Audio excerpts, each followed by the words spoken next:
بلوچستان میں جعفر ایکسپریس کی high jacking کے گھنونے واقعے نے دہشت گردوں اور ان کی پشت پناہی کرنے والوں کو دنیا کے سامنے بے نقاب کر دیا۔ بلوچستان میں مسلح کارروائیاں کرنے والے عناصر کے سرپرستوں کے ذہن میں کیا کوئی اور بھی منصوبہ بندی ہو سکتی ہے؟ یہ دہشت گرد پاکستان کی جغرافیائی سالمیت کو کبھی نقصان نہیں پہنچا سکتے، مگر پھر بھی خون آلود کرنے پر گامزن ہے۔ آخر ہدف کیا ہے؟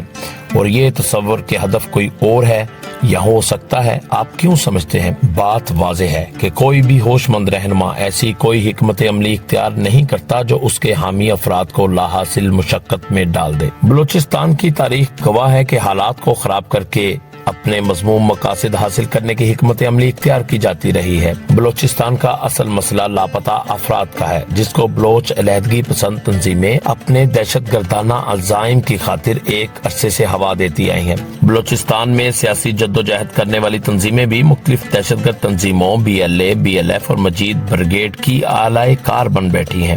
بلوچستان میں لاپتہ افراد کا مسئلہ 2001 میں مشرف دور میں سامنے آیا۔ افغانستان پر امریکہ کے حملے اور دہشت گردی کے خلاف امریکہ کی جنگ کے آغاز کے بعد لاپتہ افراد میں سے بہت سے بلوچ قوم پرست اور سندھی قوم پرست تحریکوں سے وابستہ کارکن تھے۔ بلوچستان میں لاپتہ افراد کے اہل خانہ کی نمائندگی کرنے والی تنظیم وائس فار بلوچ کا کہنا ہے کہ 2004 کے بعد سے ان کے تقریباً 7000 افراد لاپتہ ہو چکے، جن کے مقدمات درج ہیں۔ جبری گمشدگیوں سے متعلق حکومت نے جو تحقیقاتی کمیشن تشکیل دیا ہے، اس نے جنوری 2024 تک صوبے میں جبری گمشدگیوں کے 2800 کیس رپورٹ کیے تھے۔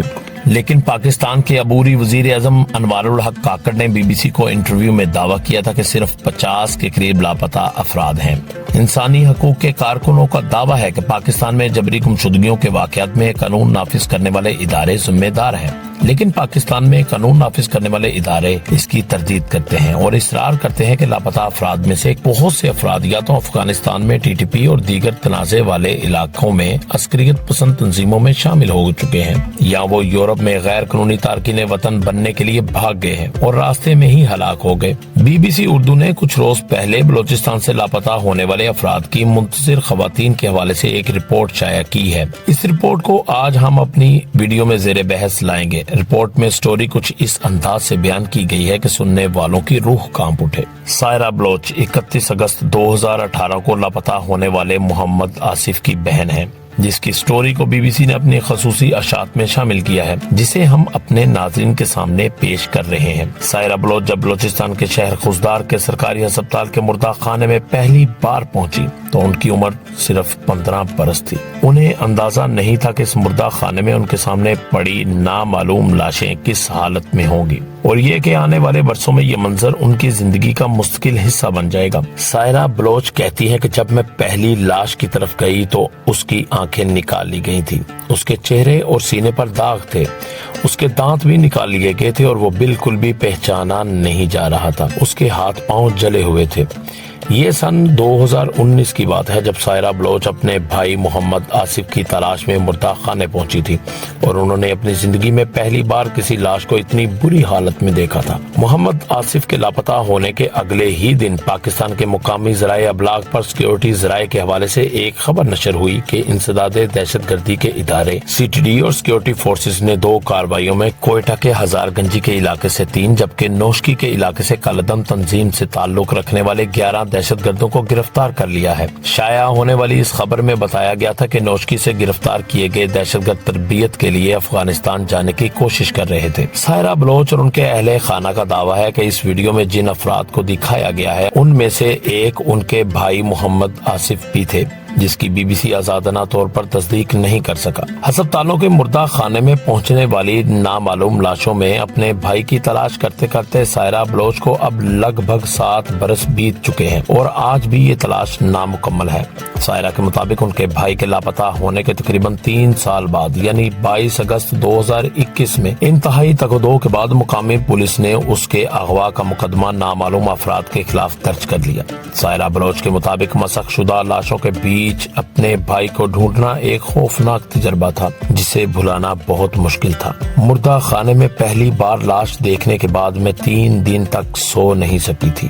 جب بھی آنکھیں بند کرتی وہ منظر میرے سامنے آ جاتا۔ سائرہ بلوچ نامعلوم لاشوں میں اپنے گمشدہ پیاروں کی تلاش کرنے والی بلوچستان کی واحد خاتون نہیں ہے۔ بلوچستان میں ایسی بہت سی خواتین ہیں جنہیں اپنے پیاروں کی بازیابی کے لیے ملک بھر کے مختلف مقامات پر احتجاج کرتے اور نامعلوم لاشوں میں انہیں تلاش کرتے ایک عمر بیت چکی ہے۔ بلوچستان میں شورش قیام پاکستان سے پہلے جاری ہے اور سن 1948 میں چند بلوچ سرداروں کی جانب سے پاکستان کے ساتھ الحاق کی مخالفت کے بعد یہ تنازع مزید شدت اختیار کر گیا۔ بلوچستان سے شہریوں کے مبینہ طور پر لاپتہ کیے جانے کا سلسلہ بھی کافی پرانا ہے۔ بی بی سی کی ایک رپورٹ کے مطابق سن 1976 میں بلوچستان کے سابق وزیر اعلیٰ سردار عطا اللہ مینگل کے بیٹے اسد مینگل وہ پہلے شخص تھے جنہیں سیاسی بنیادوں پر بلوچستان کا پہلا مبینہ جبری طور پر لاپتہ کیا گیا نوجوان قرار دیا جاتا ہے۔ تاہم بلوچستان کے حالات مزید کشیدہ اس وقت ہوئے جب سن 2006 میں بلوچ رہنما نواب اکبر بگٹی کی ایک فوجی آپریشن کے دوران ہلاکت ہوئی، جس کے بعد شدت پسندوں کی سیکیورٹی فورسز کے خلاف بڑھتی کارروائیوں کے بیچ شہریوں کو جبری طور پر گمشدہ کرنے کے الزامات کے سلسلے نے بھی طول پکڑا اور اسی دورانیے میں بہت سے لاپتہ افراد کی مسخ شدہ لاشیں ملنے کا آغاز ہوا۔ بلوچ قوم پرست رہنما اور گروہ پاکستانی ریاست سے یہ شکایت کرتے آئے ہیں کہ بلوچ عوام کو اقتصادی طور پر پسماندہ رکھا گیا ہے اور انہیں سیاسی طور پر نظر انداز کیا جاتا ہے، اور یہ کہ بلوچستان کے قدرتی وسائل کا فائدہ مقامی آبادی کو نہیں ملتا۔ تاہم دوسری جانب حکام مبینہ جبری گمشدگیوں کے حوالے سے عائد ہونے والے الزامات کی ہمیشہ تردید کرتے آئے ہیں۔ حکومت اور سیکیورٹی اداروں کا یہ بھی دعویٰ ہے کہ مسنگ پرسنز میں شامل کئی افراد نے مسلح علیحدگی پسند گروہوں یا عسکریت پسند تنظیموں میں شمولیت اختیار کر لی ہے یا وہ ملک چھوڑ کر جا چکے ہیں۔ بلوچستان میں مبینہ جبری گمشدگیوں اور ماورائے عدالت قتل کا سلسلہ عالمی اداروں کی مذمت اور تحقیقاتی کمیشن بنائے جانے کے باوجود نہیں رک سکا۔ غیر سرکاری تنظیم voice for Baloch missing persons کے مطابق ان کے پاس سن 2000 کے اوائل سے اب تک مبینہ طور پر تقریباً 7000 جبری طور پر لاپتہ کیے گئے افراد کے کیسز رجسٹرڈ ہیں۔ دوسری طرف حکومت کی جانب سے جبری گمشدگیوں کی تحقیقات کے لیے قائم کمیشن کی سن 2025 کی ایک رپورٹ کے مطابق سن 2011 سے دسمبر 2025 تک بلوچستان میں 2800 سے زائد لاپتہ افراد کے مقدمات سامنے آئے، جن میں سے بیشتر کیسز کو حل کر لیا گیا اور اب صرف 420 کیسز ایسے ہیں جو حل ہونا باقی ہیں۔ ان کے مطابق سن 2011 سے اب تک ملک بھر سے 10,000 سے زائد جبری گمشدگیوں کی شکایات موصول ہوئی ہیں۔ کئی دہائیوں سے جاری مبینہ جبری گمشدگیوں کے اس مسئلے نے بلوچ عوام اور معاشرے پر گہرے اثرات مرتب کیے ہیں۔ صرف سائرہ بلوچ ہی نہیں، ان سے پہلے بھی خواتین کی ایک نسل ہے جو انسانی حقوق کی مبینہ خلاف ورزیوں کے خلاف اور اپنے پیاروں کی واپسی کے لیے سڑکوں پر احتجاج کرتی رہی ہے۔ انہی میں سے 70 سالہ جنت بی بی بھی موجود ہیں جو سن 2012 سے اپنے لاپتہ بیٹے کی تلاش میں ہے۔ بی بی سی کی رپورٹ کے مطابق کوئٹہ کے مضافاتی علاقے میں لاپتہ افراد کی یاد میں بنائے گئے ایک علامتی قبرستان سے کچھ ہی فاصلے پر ان کا کچا گھر واقع ہے۔ 2 کمروں کے اس مکان میں انہوں نے ایک چھوٹی سی دکان کھول رکھی ہے جہاں وہ بچوں کے بسکٹ، ٹافیاں، دودھ کے ڈبے اور چند دیگر اشیاء فروخت کرتی ہیں۔ جنت بی بی بھی اپنے بیٹے کے لاپتہ ہونے کا دعویٰ کرتی ہیں۔ وہ الزام لگاتی ہیں کہ میرا بیٹا نظر محمد اپنے دوست کے ساتھ ہوٹل پر بیٹھا تھا، ناشتہ کر رہا تھا جب اسے گرفتار کیا گیا۔ وہ اپنی بہنوں کو اس کے سسرال چھوڑنے گیا تھا، محنت مزدوری کرتا تھا اور اپنے کام سے کام رکھتا تھا۔ میں اپنے بیٹے کی تلاش میں ہر جگہ گئی، اسلام آباد بھی گئی، مگر ہر جگہ مجھے دھکے ملے، ہر جگہ مار کھائی۔ مجھے نہیں پتا وہ کہاں ہے، 12 سال ہو گئے ہیں اسے ڈھونڈ رہی ہوں۔ بلوچستان میں قوم پرست جماعتوں کی سیاسی جدوجہد اور بلوچ عوام کی پاکستانی حکومت سے ناراضی کے اس پس منظر میں کئی مسلح علیحدگی پسند تنظیمیں بھی کام کر رہی ہیں۔ ان کا لدم تنظیموں پر الزام ہے کہ انہوں نے بلوچ قوم پرست گروہوں اور حکومت کے درمیان اس شورش اور محرومی کے احساس کو استعمال کیا اور وقت کے ساتھ صوبے میں اپنا اثر و رسوخ بڑھایا۔ پاکستان کی ریاست یہ الزام بھی لگاتی ہے کہ ان مسلح علیحدگی پسند تنظیموں کو بیرون ملک سے بھی مدد حاصل ہے اور اس میں حالیہ تاریخ کے بڑے حملے کرنے والی Baloch liberation army, Baloch liberation front جیسے کالعدم شدت پسند گروہ بھی شامل ہیں۔ خیال رہے کہ بلوچ لبریشن آرمی جیسی مسلح شدت پسند تنظیموں کو پاکستان، امریکہ اور دیگر کئی ممالک نے دہشت گرد تنظیموں کی فہرست میں ڈالا ہے اور یہ گروہ پاکستان کی سیکیورٹی فورسز، فوجی تنصیبات اور عام شہریوں پر متعدد حملوں میں ملوث رہی ہیں۔ لیکن ریاست اور ان مسلح علیحدگی پسند تنظیموں کے درمیان جاری اس لڑائی کی ایک بڑی قیمت ان خواتین کو دینی پڑی ہے جنہیں اپنے پیاروں کی تلاش میں گھروں سے باہر نکلنا پڑتا ہے۔ ان خواتین کی زندگی ان واقعات نے بدل کر رکھ دی ہے۔ ڈاکٹر ماہرنگ بلوچ ایسے خاندانوں کی نمائندہ ہیں جن کا دعویٰ ہے کہ ان کے پیاروں کو مبینہ طور پر لاپتہ کیا گیا ہے۔ ہے۔ گزشتہ دہائی کے اوائل میں جن مبینہ طور پر لاپتہ افراد کی لاشیں مل رہی تھی ان میں ماہرنگ بلوچ کے والد عبدالغفار لانگو کی لاش بھی تھی۔ عبدالغفار لانگو سن 2009 میں لاپتہ ہوئے تھے اور سن 2011 میں ان کی تشدد زدہ لاش بلوچستان میں لسبیلا کے علاقے اوتھل میں ایک ہوٹل کے باہر سے ملی تھی۔ ماہرنگ بلوچ کے والد اپنی زندگی میں دوبارہ لاپتہ ہوئے، چنانچہ ماہرنگ بلوچ کا بچپن اپنے والد کی بازیابی کے مطالبے کے ساتھ سڑکوں پر احتجاج کرتے گزرا، لیکن ان کے مطابق والد کی لاش ملنے کے بعد اگلے 5 سال کے لیے انہوں نے خود کو اپنے گھر تک محدود کر لیا۔ ماہرنگ بلوچ بتاتی ہیں کہ 2011 سے 2017 تک میری زندگی کی سب سے بڑی اذیت تشدد سے بھرے ڈراؤنے خواب ہوتے تھے جو میں اکثر رات کو دیکھتی تھی۔ انہوں نے بی بی سی کو اس دن کے بارے میں بتایا جب ان کے لاپتہ والد کی لاش ملی۔ ان کے مطابق ان کے جسم پر بدترین تشدد کے نشان تھے۔